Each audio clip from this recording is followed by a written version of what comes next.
congrès international d'histoire de la pharmacie se tiendra en 2013, en septembre, à Paris.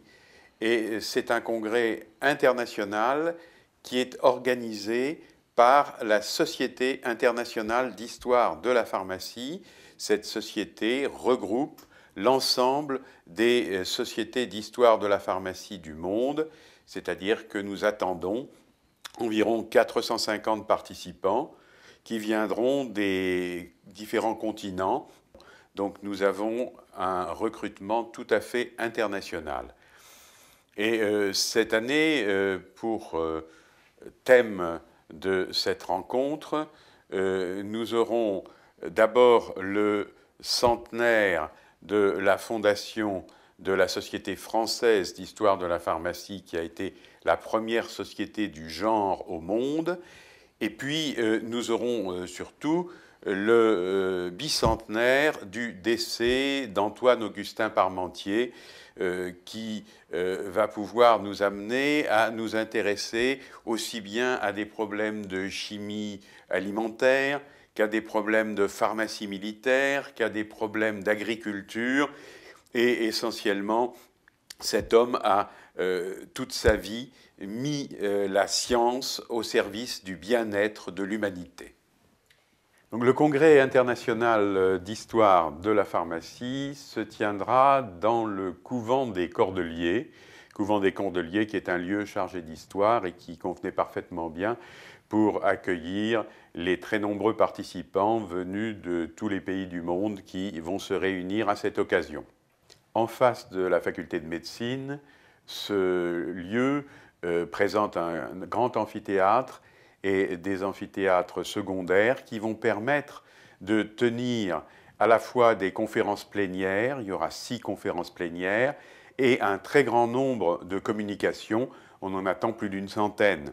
Nous aurons aussi un certain nombre de manifestations qui se tiendront dans les lieux prestigieux, comme par exemple, nous aurons une cérémonie d'accueil dans les salons du gouverneur des Invalides, qui attirera certainement beaucoup d'étrangers. Il y a tout juste 2 siècles, le 17 décembre 1813, dans sa maison de la Folie-Genlis, Antoine-Augustin Parmentier quittait ce monde, rongé par la tuberculose, après 76 années passées à s'efforcer de mettre la science au service du bonheur de l'homme. Parmentier a traversé les règnes de Louis XV et de Louis XVI, la Révolution, le Directoire, le Consulat et l'Empire, en occupant sous tous les régimes des positions importantes situées à la frontière de l'administration et de la science et jouant un rôle de conseiller scientifique des gouvernements successifs. Dans toutes ses activités, qu'elles fussent pédagogiques, scientifiques, militaires, agronomiques ou administratives, il a su rester constamment préoccupé du bien-être et de la santé de ses concitoyens et soucieux de s'appuyer sur les progrès de la science afin de procurer à son prochain une nourriture abondante mais de qualité.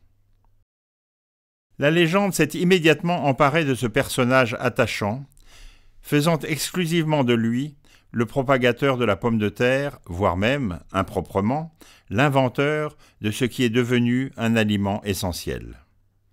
La géographie républicaine qui s'est constituée autour de ce pharmacien militaire a occulté bien des facettes de sa riche existence entièrement consacrée au bien public. Ce sont ces orientations trop méconnues de son œuvre qui sont à faire mieux connaître: chimie alimentaire, blé, maïs, châtaigne, chocolat, champignons, analyse de substances biologiques, lait, sang, conservation des aliments, céréales, vin, viande, hygiène, qualité de l'eau, de l'air, sécurité sanitaire des exhumations, des fosses d'aisance, de l'utilisation agricole des excréments, santé publique, vaccination, code pharmaceutique, opium, ou économie, produit de remplacement du sucre de canne. Un regard attentif sur les aspects extrêmement variés de l'œuvre scientifique de Parmentier, replacée dans le contexte culturel de l'époque, permet une meilleure compréhension de l'extraordinaire évolution scientifique qui s'est produite à la fin du XVIIIe et au début du XIXe siècle dans le sillage de la révolution chimique de Lavoisier. Ajoutons enfin que Parmentier fut membre de l'Académie des sciences et de la Société d'agriculture.